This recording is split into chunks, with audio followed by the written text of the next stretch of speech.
Shalom, kembali lagi bersama saya di channel Setetes Air Hidup dalam acara Air Hidup The Series.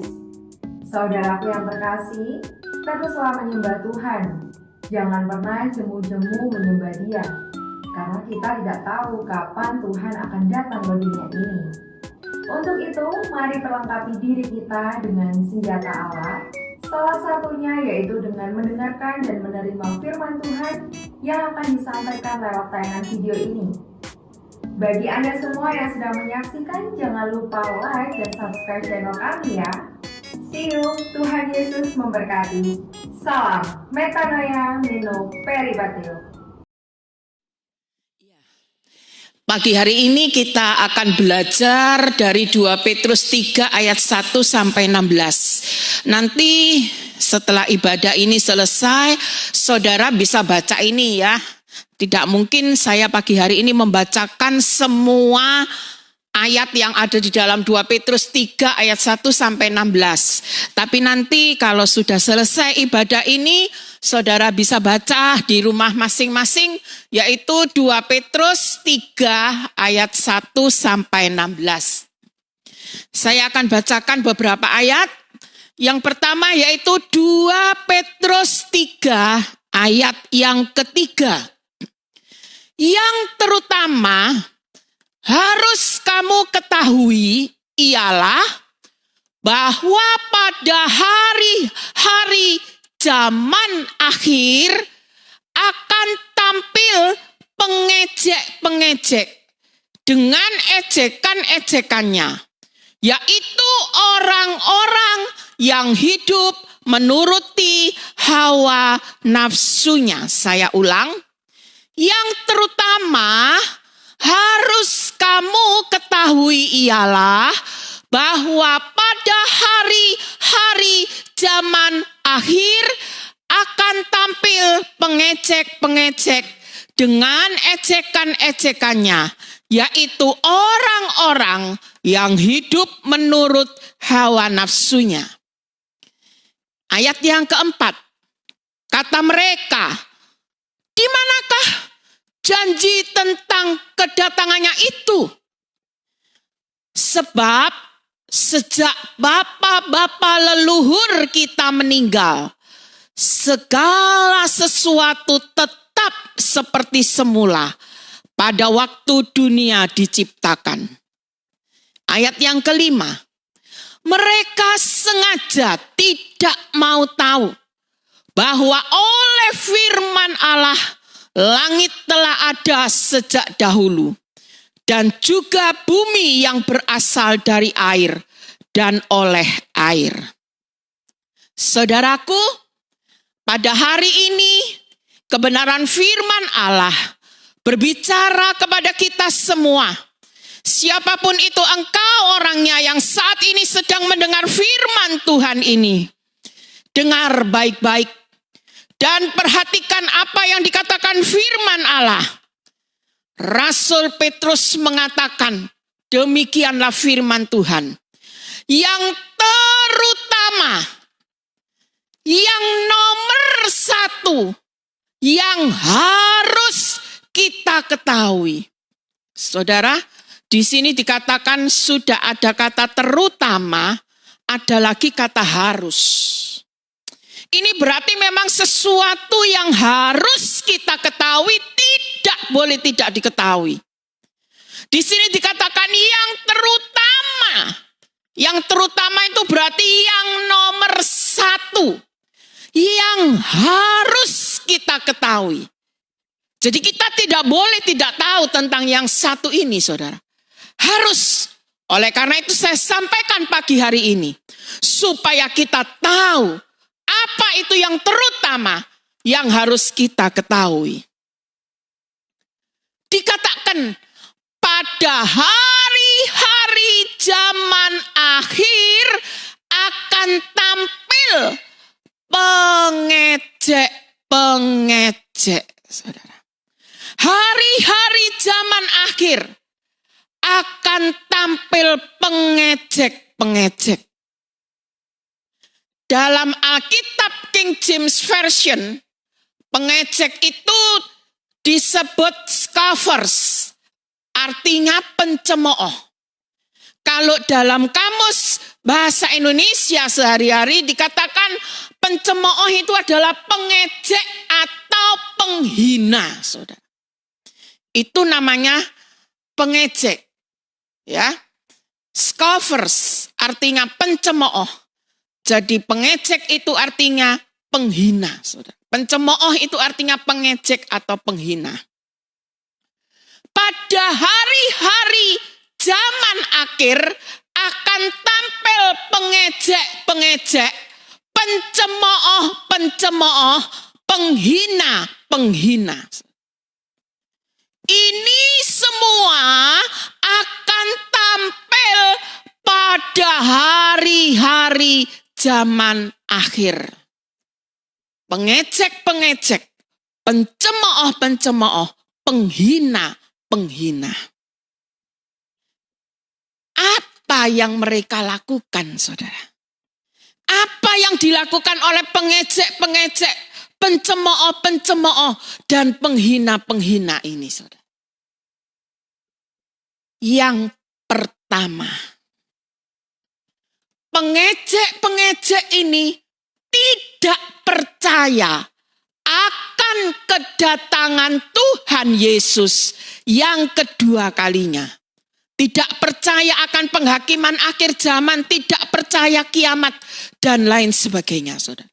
Ini yang pertama. Pengejek-pengejek ini tidak percaya akan kedatangan Tuhan Yesus yang kedua kalinya. Saudara, saya ingatkan, hati-hati. Jangan sampai pernah timbul dalam pikiran atau hati kita seperti pengejek-pengejek ini. Dari dulu, kalau khotbah selalu Tuhan mau datang, Tuhan mau datang, Tuhan mau datang. Tapi buktinya sampai sekarang Tuhan juga belum datang. Dunia juga masih aman-aman saja. Hati-hati, saudara. Jangan sekali-kali terlintas ini dalam pikiran dan hati kita. Kalau sampai dalam pikiran dan hati kita terlintas seperti ini, kita termasuk pengejek, kita termasuk pencemooh, kita termasuk penghina. Dikatakan, pengejek-pengejek itu mengatakan, di manakah janji tentang kedatangannya itu? Sebab sejak zaman bapak-bapak leluhur kita meninggal, segala sesuatu tetap seperti semula. Setiap kali khotbah, apalagi hari-hari di mana ada virus corona, semua khotbah mengatakan zaman akhir, hati-hati Tuhan mau datang. Buktinya mana? Dari zaman dulu, zaman Alkitab sampai sekarang, Tuhan juga tidak datang-datang. Hati-hati, jangan pernah terlintas seperti ini dalam hati dan pikiran kita. Kedatangan Tuhan bukan hanya sekedar dongeng dan janji kosong, saudara. Kedatangan Tuhan yang kedua kalinya bukan hanya sekedar dongeng dan janji yang kosong. Saudara lihat di sini. Wahyu 22 ayat 7 mengatakan, sesungguhnya aku datang segera. Di sini yang ngomong adalah Tuhan sendiri, saudara. A besar di sini. Ya. Sesungguhnya aku datang segera. Saudara mengerti segera itu apa, saudara? Bukan dikatakan aku akan datang nantinya.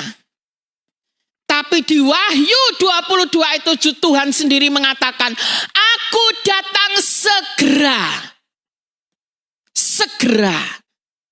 Saudara, bukan nanti. Bukan aku masih lama mau datang, ya. Karena itu kamu harus cepat-cepat menjaga hidupmu. Tak kasih waktu, aku masih lama. Tapi di sini Tuhan sendiri mengatakan, aku datang segera. Berbahagialah orang yang menuruti perkataan-perkataan nubuat kitab ini.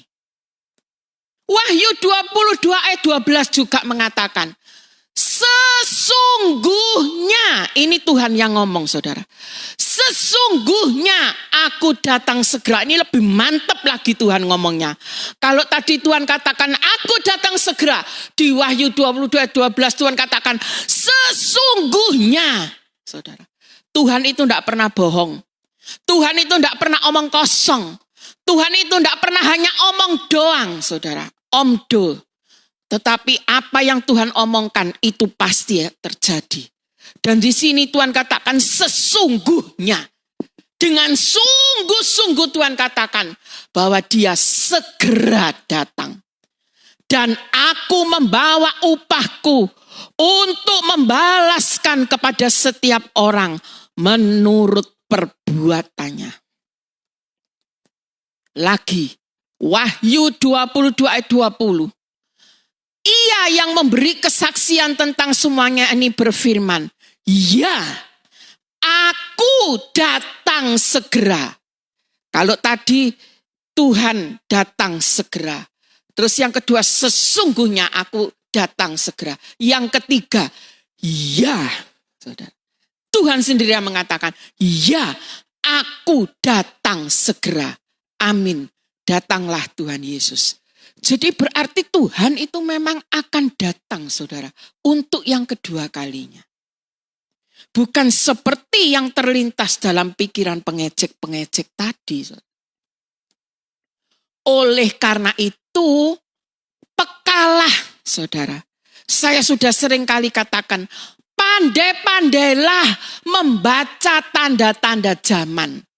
Jangan seperti pengecek-pengecek yang mengatakan semuanya tetap tidak ada yang berubah. Kita harus peka, kita harus pandai-pandai membaca tanda zaman. Kalau pengecek-pengecek itu dia mengatakan semuanya tetap tidak ada perubahan, sama. Seperti dulu-dulu dunia juga begini.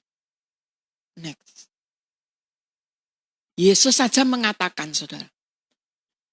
Dalam Matius 16 ayat 23, ayat 2 sampai 3. Pada petang hari karena langit merah, kamu berkata hari akan cerah. Dan pada pagi hari karena langit merah dan redup, kamu berkata hari buruk. Rupa langit kamu tahu membedakannya, tapi tanda-tanda zaman tidak. Ini Yesus saudara yang ngomong. Yesus ngomong saudara, rupa langit aja kamu bisa membedakan. Tetapi tanda-tanda zaman kamu tidak bisa membedakan. Loh ini saudara. Makanya kita harus pandai-pandai melihat tanda-tanda zaman. Kita harus peka saudara dengan tanda-tanda zaman ini. Karena Yesus sendiri mengatakan, langit begini kamu tahu artinya. Langit begini, kamu tahu kalau akan datang seperti ini. Sedangkan tanda-tanda zaman, kamu tidak tahu. Nah ini saudara, kita harus peka dengan tanda-tanda zaman. Yang kedua, yang dilakukan oleh pengecek-pengecek itu, ketidakpercayaan mereka akan kedatangan Tuhan Yesus inilah yang menyebabkan mereka tidak percaya pada penghakiman akhir zaman.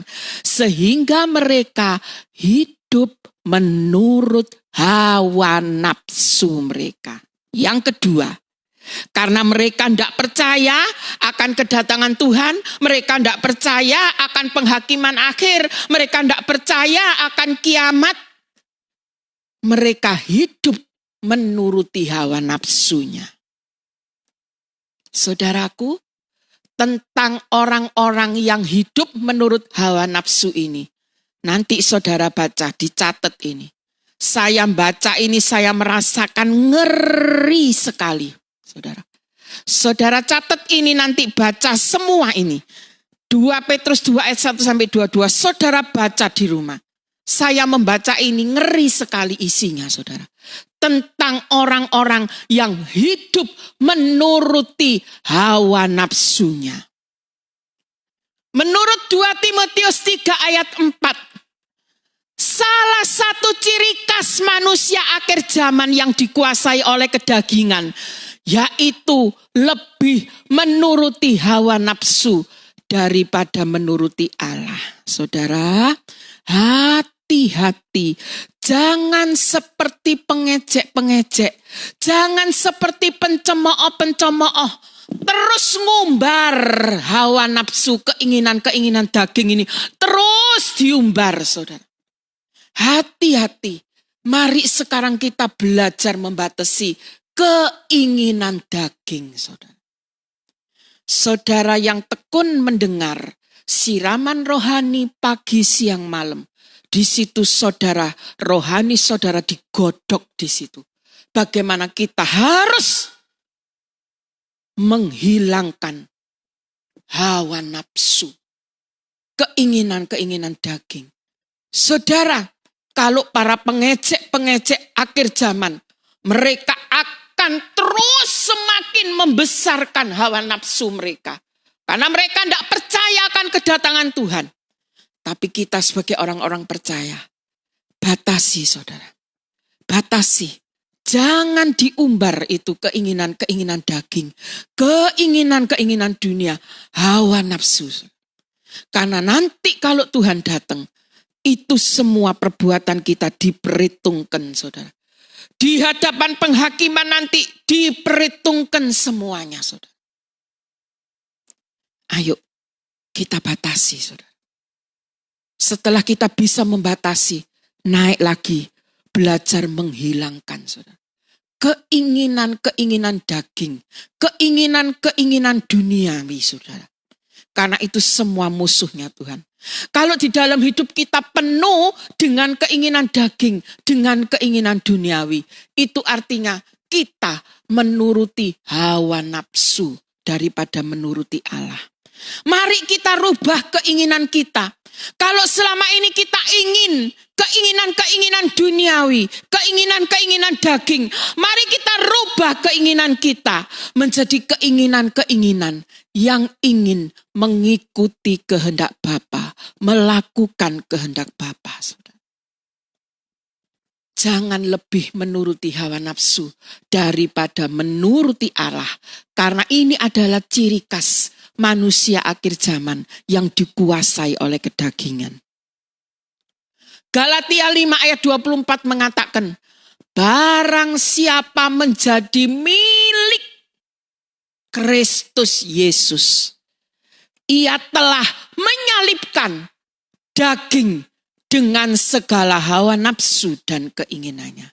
Kalau kita ini sudah menjadi milik Kristus Yesus, berarti kita telah menyalibkan daging kita dengan segala hawa nafsu dan keinginannya. Tapi kalau kita belum menyalibkan daging dengan segala hawa nafsu dan keinginannya, maka kita belum bisa disebut menjadi milik Kristus. Saudara, apa yang tertulis dalam firman Allah, kalau kita mau mempelajarinya, kita bisa pelajari secara sederhana. Sederhana maksud saya begini. Kalau di dalam firman Allah ini ditulis milik Kristus adalah telah menyalibkan daging dengan segala hawa nafsu dan keinginannya. Kalau lawan katanya belum menyalibkan daging, ya berarti belum menjadi milik Kristus. Mudah kan saudara? Mudah. Cuman begitu aja saudara. Ya. Sekarang tinggal penerapannya dalam hidup kita. Yang sudah menyalibkan atau yang belum menyalibkan. Hanya itu aja saudara. Kalau belum menyalibkan daging dengan segala hawa nafsu dan ini, berarti ya belum ini saudara. Belum miliknya Kristus.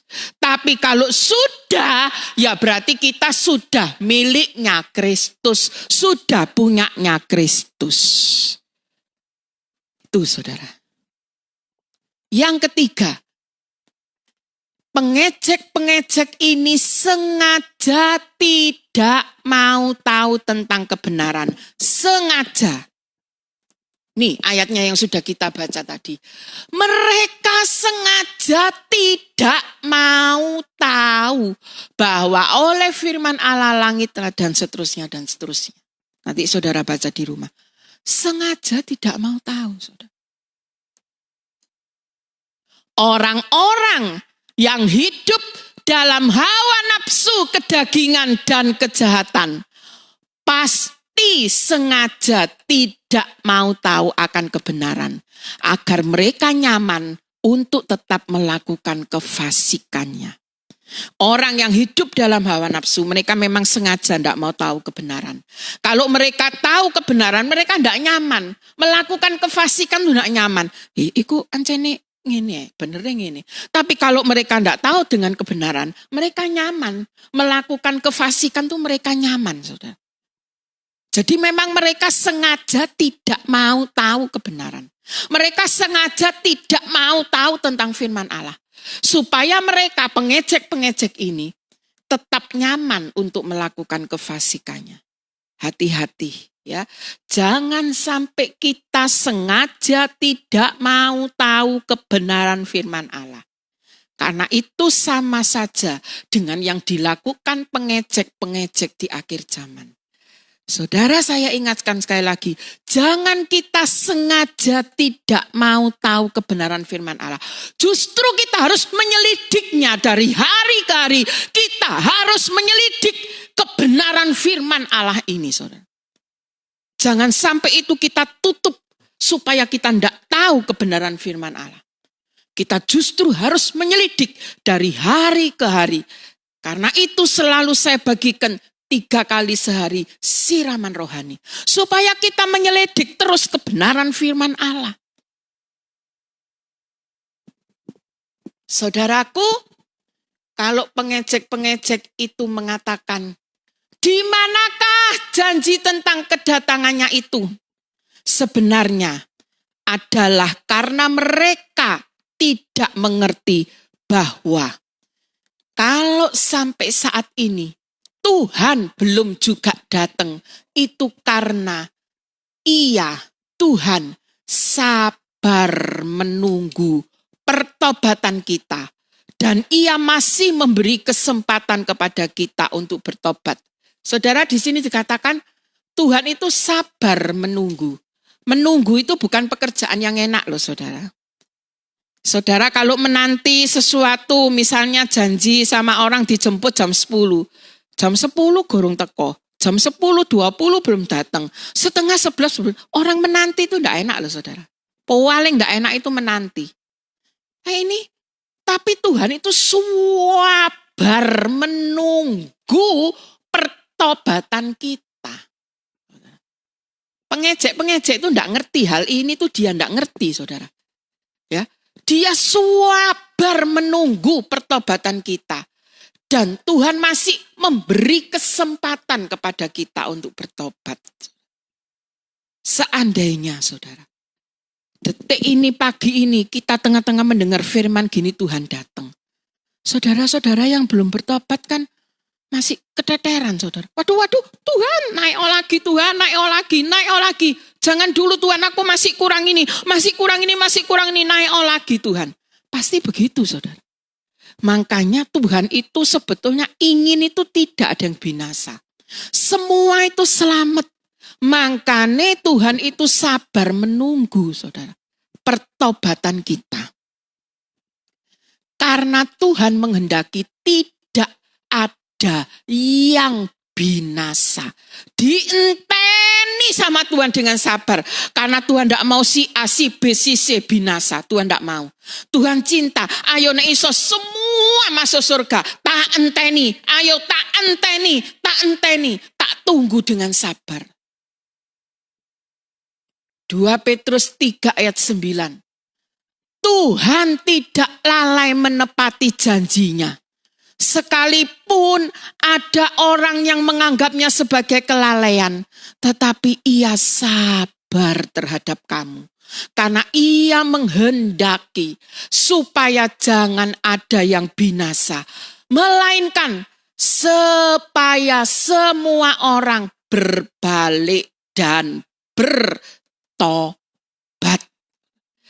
Dia menghendaki jangan ada yang binasa, supaya semua orang berbalik dan bertobat. Ini loh tuh, berbalik dan bertobat, ini yang ditunggu-tunggu Tuhan. Semua orang berbalik dan bertobat, dikasih kesempatan. Tapi saudara, kesempatan itu kita tidak tahu loh sampai kapan. Ya, tapi yang jelas sekarang detik ini kita masih beroleh kesempatan itu. Kita masih ditunggu untuk berbalik dan bertobat. Anggaplah kesabaran Tuhan sebagai kesempatan bagimu untuk beroleh selamat. Anggaplah kesabaran Tuhan kita sebagai kesempatan bagimu untuk beroleh selamat.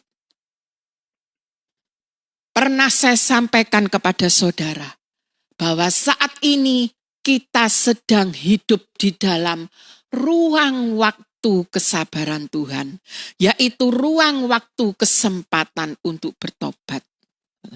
Ruang waktu. Kita tidak tahu kapan ini stop, finish. Kita tidak tahu kapan ini finish bagi kita. Tidak ada seorang pun yang tahu.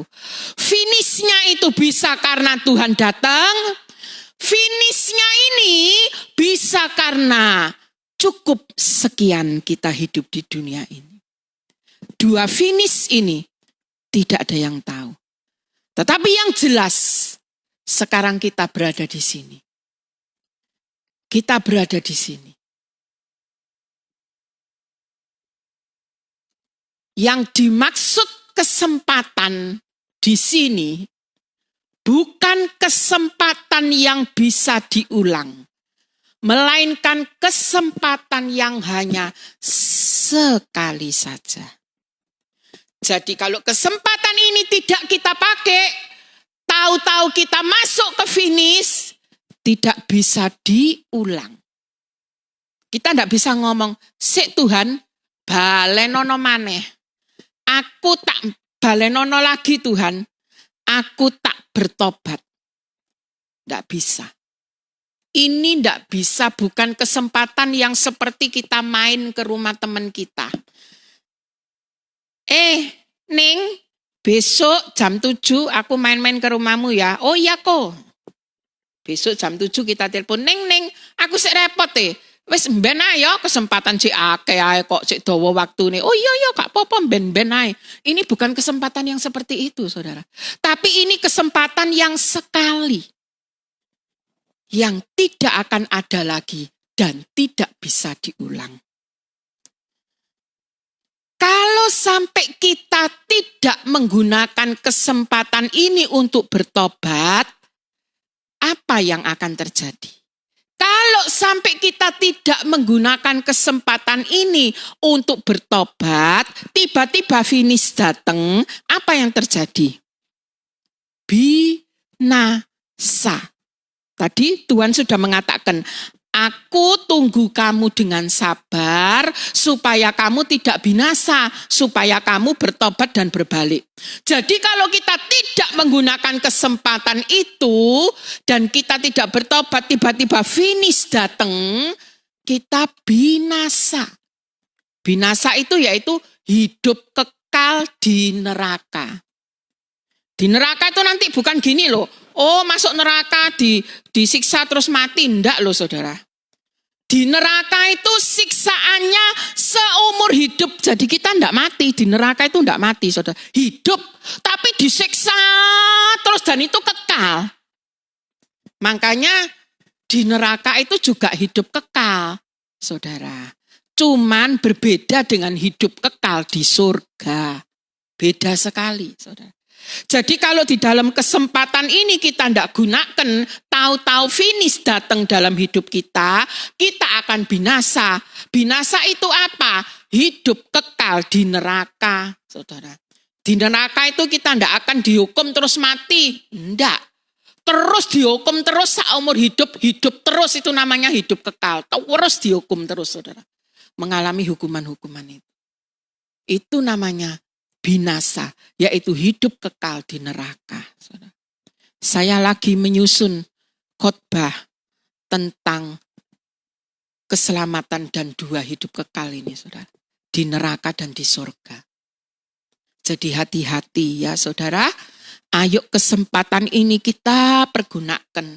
Karena kita tidak tahu finishnya itu kapan datang. Finishnya itu kapan datang kita tidak tahu.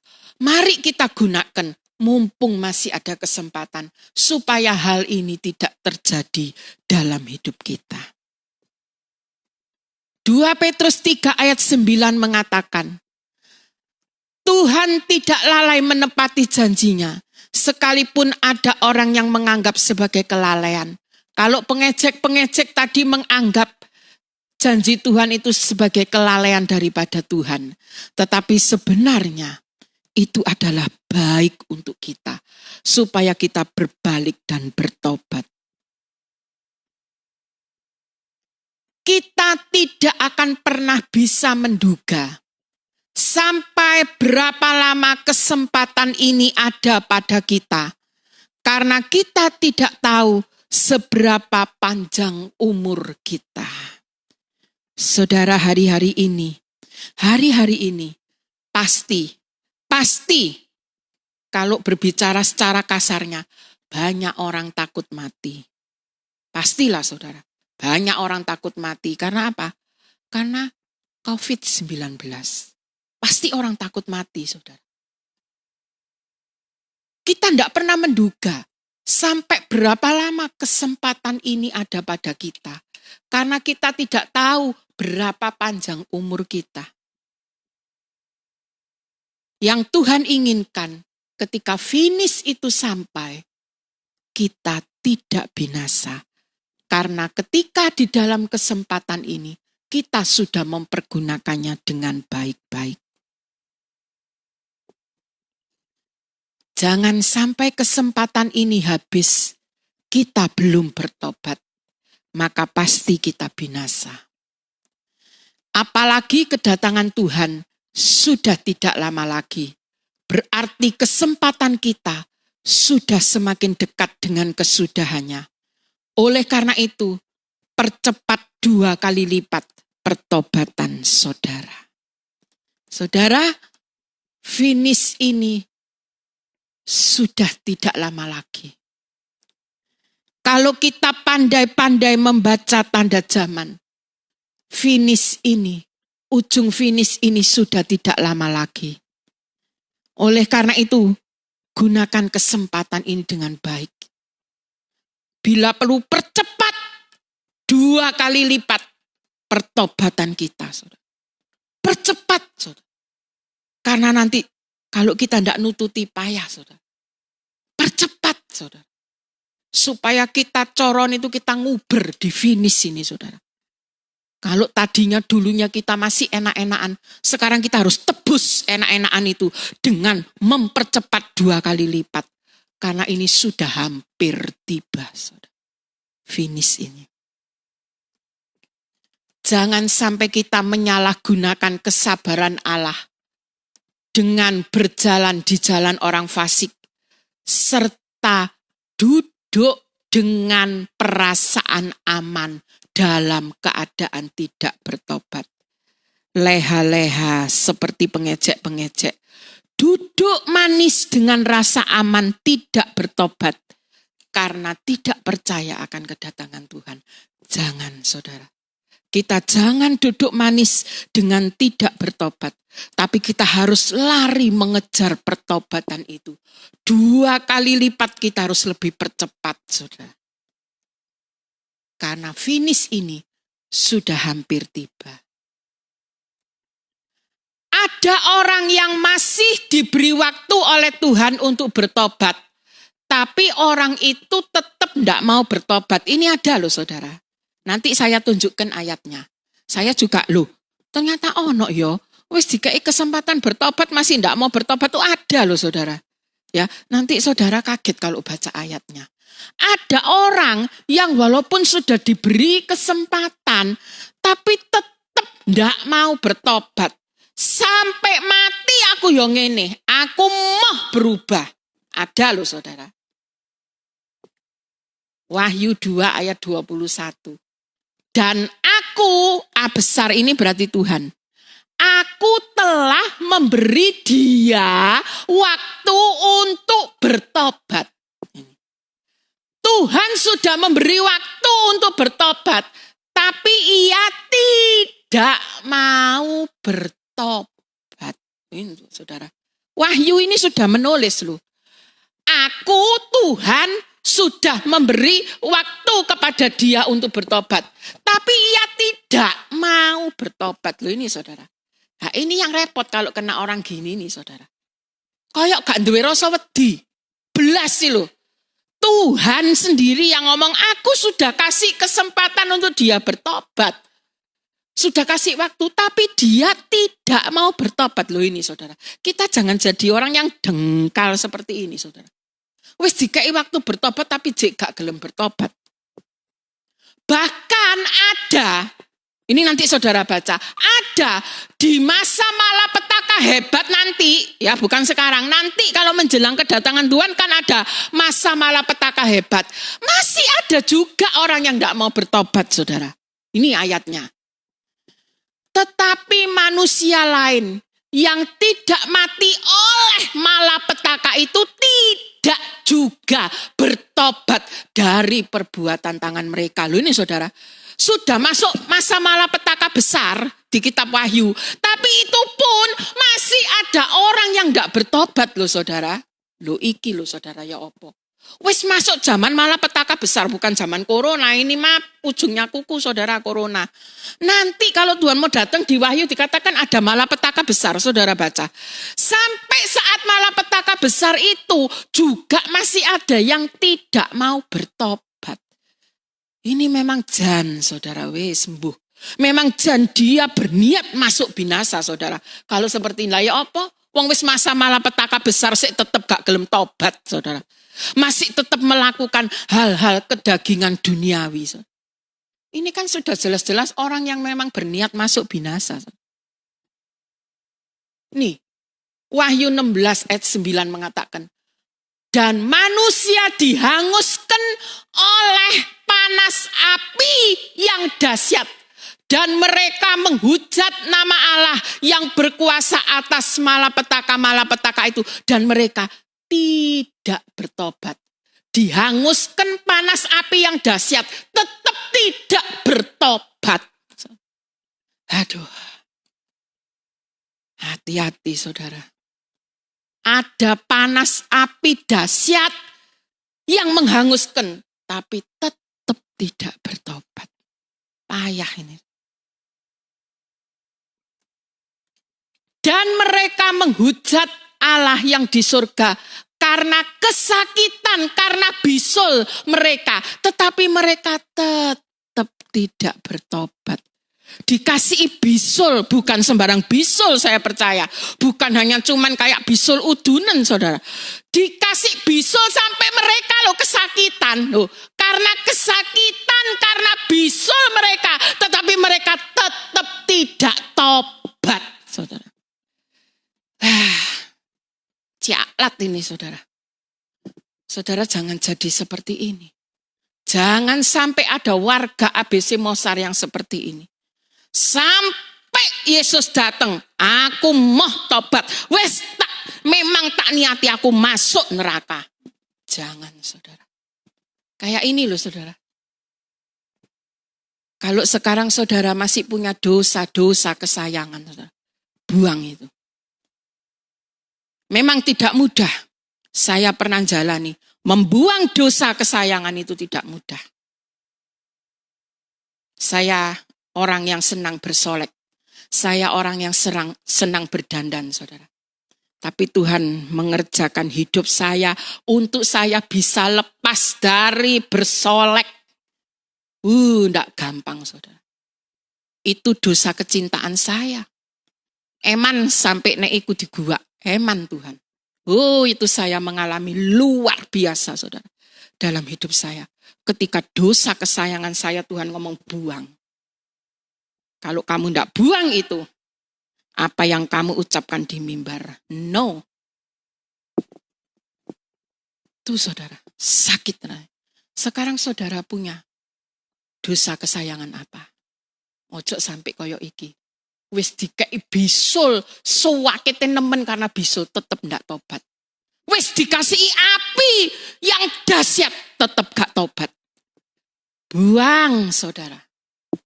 Dosa-dosa kesayanganmu buang itu mulai sekarang. Mumpung kesempatan itu belum finish. Saya juga tidak berani main-main, saudara, walaupun saya hamba Tuhan. Saya selidik terus hidup saya. Saya selidik terus hidup saya. Tuhan, terima kasih. Aku engkau jadikan hambamu yang masih engkau beri kesempatan belum finish. Aku harus membuang semua dosa-dosa kecintaanku. Saudara, ayo kita buang, saudara. Jangan digandoli, saudara. Kalau saudara gandoli itu, nanti saudara ketemu nenek wis finish, ketemunya saudara binasa. Hidup kekal di dalam hukuman neraka. Ayo, sekarang saudara punya dosa kesayangan apa? Buang, saudara. Dalam nama Yesus jangan pakai kekuatan saudara, tidak bakalan bisa. Keintimanmu dengan Tuhan itu yang membantu. Engkau bisa membuang dosa kesayangan saudara.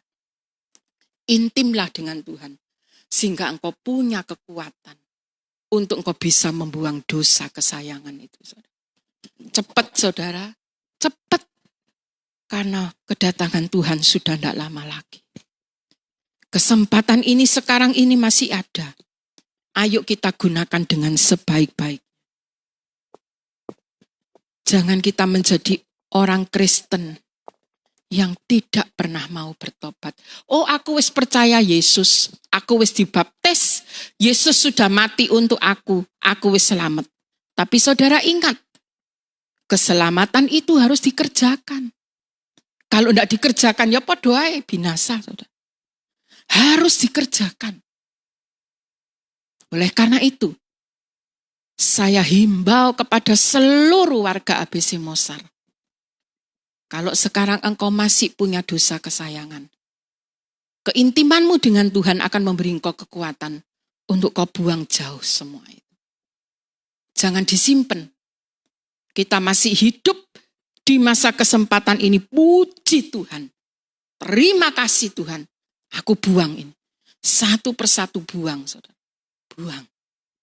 Supaya kita menjadi orang yang setiap hari berbalik dan bertobat. Sehingga nanti kalau finish itu stop. Entah stopnya karena Tuhan datang atau karena kita dipanggil Tuhan. Pelong, saudara, lega. Tidak ada lagi yang membuat kita hidup binasa. Tapi jelas pasti nama kita tertulis di kerajaan sorga.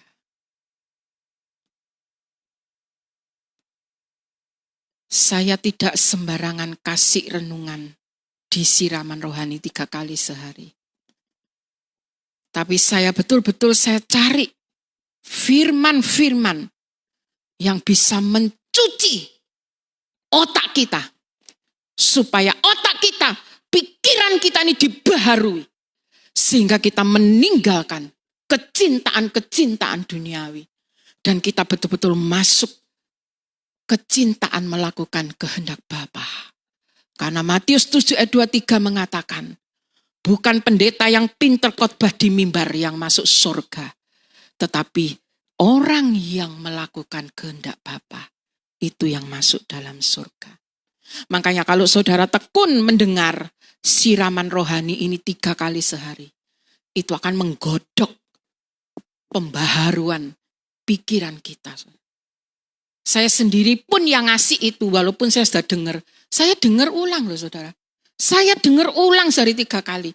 Kalau yang di dalam situ pendetanya ngomong, ayo kita berdoa, saya juga ikut berdoa. Saudara. Saya dengar juga, walaupun tadinya sudah saya dengar berulang-ulang, lalu saya kirim ke saudara. Tapi waktu setelah selesai saya kirim, pagi, siang, malam, saya sendiri juga mendengar. Sambil merem saya dengar, sambil pakai headset itu saudara. Enak kalau pakai headset itu kayak sunyi, sepi. Hanya orang itu tok yang kita dengar suaranya saudara. Saya juga seperti itu saudara. Ya, bangun pagi jam 3 saya kalau ngirim, kalau enggak capek jam 2 pagi sudah saya kirim itu siraman pagi. Jam 3 saya bangun, saya dengarkan, saya ikut doa. Setelah renungan selesai saya terus lanjut dalam doa. Saudara. Ikuti saudara itu dengan baik. Ya. Pergunakan kesempatan yang ada sekarang ini. Ojo sampai kesempatan iki besok engkau kecewa. Oh ala Tuhan, aku cik durung mari. Kok kesempatan wis finish. Bunda, tolong. Papa, tolong aku Pak. Mama, tolong. Oh sudah tidak ada yang bisa nolong kita saat itu saudara. Karena keselamatan itu bukan per KK, tapi per KTP. Per pribadi, bukan per kartu keluarga. Makanya saudara nek punya anak cilik-cilik, tiap hari saudara didik, saudara ajak doa. Di dalam Alkitab dikatakan firman Allah itu saudara, setiap hari orang tua hendaknya mengajarkan kepada anak-anak. Lek arek si cilik 2 tahun, 3 tahun kan enggak ngerti saudara. Tapi kalau kita tanamkan di dalam mereka saudara, mereka akan mengerti. Mereka akan benar-benar Yesus, saudara, setiap hari harus doa ya. Panggil nama Yesus, kamu ndak bisa ini, bilang ke Yesus, kamu minta ini, minta. Ajar terus Yesus sebagai pusat hidup mereka. Nanti kalau Tuhan datang, walaupun 2, 3 tahun, 4 tahun, mereka ikut terangkat saudara. Lah nanti nek Tuhan datang, terus kita ini sama Tuhan diangkat, terus kita lihat anak kita di sono, dibinasa. Ya opo hati kita saudara. Kita diangkat terus istri kita, suami kita dibinasa. Itu loh saudara, saat itu loh ya opo perasaan kita mau nolong ndak bisa. Jurangnya sudah terlalu besar ndak bisa. Wes telat. Saiki mumpung durung telat si ono kesempatan elekno bojomu. Elekno anakmu. Elekno papamu, mamamu nek sik durung bertobat, doakan puasa ono. Saudara. Bilang ono, doakan saudara. Pa, ma, nak, yang ini loh, cek ono kesempatan kita tobat. Kalau sudah nanti finish kita tidak bisa kayak gini. Saudara. Kalau dia binasa kita tidak bisa nolong.